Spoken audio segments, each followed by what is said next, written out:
শক্তিশালীভাৱে যে নিজে ঘোষণা কৰি দিলে, কেন্দ্ৰৰ চৰকাৰৰ লগত কোনো ধৰণৰ আলোচনা নকৰি নিজে ঘোষণা কৰি দিলে যে বিধানসভা নিৰ্বাচনৰ আগত 6টা জনগোষ্ঠী জনজাতিকৰণ নহয়। নিজে ঘোষণা কৰিলে। তেওঁ কি চেষ্টা কৰিলে? ইমান ৰাইজ ওলাই আহিলে, তিনিচুকীয়াত ইমান ৰাইজ ওলাই আহিলে, ইয়াৰ পূৰ্বে আমি কেতিয়াও দেখা নাই এই ধৰণৰ ৰাইজ ওলাই আহা। আন্দোলন পুৰণি, তথাপি আজিৰ তাৰিখত যিদৰে ৰাইজ ওলাই আহিলে আমি ইয়াৰ আগতে দেখা নাই। আমাৰ কেন্দ্ৰীয় চৰকাৰৰ লগত এইখন মুখ্যমন্ত্ৰীয়ে কি চেষ্টা কৰিল? কেন্দ্ৰীয় গৃহমন্ত্ৰীৰ লগত কি চেষ্টা কৰিল? প্ৰধানমন্ত্ৰীৰ লগত কি চেষ্টা কৰিলে? কি আস্থা দিব পাৰিলে? নহয়, ইমান অহংকাৰী যে নিজে কৈ দিছে যে নহ'ব। আৰু সেইটোও মই কৈছোঁ যে এইখন চৰকাৰ হিমন্ত বিশ্ব শৰ্মা ডাঙৰীয়া খিলঞ্জীয়া মানুহৰ বিপৰীত কাম কৰা এজন চৰকাৰ, বিভিন্ন জনগোষ্ঠী জনজাতিৰ বিপক্ষে কাম কৰা এখন চৰকাৰ।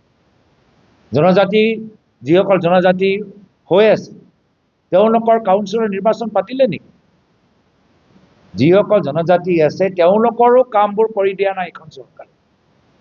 সোণোৱাল কছাৰীৰ নিৰ্বাচন পাতিলে, মৰাণৰ নিৰ্বাচন পাতিলে নাই। আৰু লগে লগে এতিয়া কাৰ্বি বড়ো তেওঁলোকৰ শ বিঘা মাটি এতিয়া বিক্ৰী কৰি পেলাই থৈছে। ইমান অহংকাৰ, ইমান অহংকাৰ। চৰকাৰী বিষয়াসকলকো বাৰম্বাৰ অপমানিত কৰি থাকে। কিমান আমাৰ NHMক ক'লে বিষয়াসকলক যে অৱসৰপ্ৰাপ্ত পিছত তেওঁলোকক গ্ৰেচুইটি দিয়া যাব, পইচা দিয়া যাব, দিব পাৰিলে এজনকো দিব পৰা নাই। আৰু তাৰ বিপৰীত যদি কোনোবাই প্ৰতিবাদ কৰে তেওঁলোকৰ দৰমহা কাটে।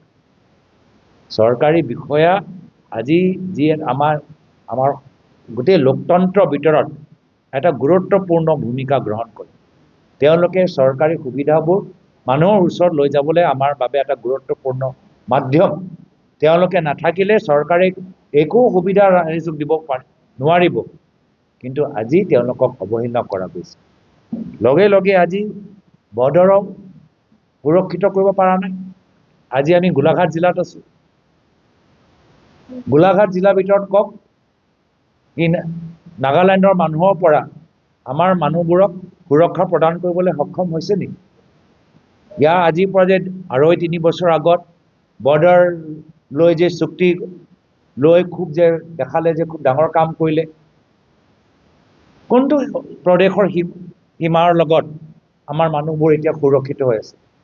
না আসাম অৰুণাচল প্ৰদেশ বৰ্ডাৰত আমাৰ মানুহবোৰ শান্তিত আছে, না আসাম নাগালেণ্ডৰ বৰ্ডাৰৰ মাজত থকা বা ওচৰত থকা মানুহবোৰ শান্তিত আছে।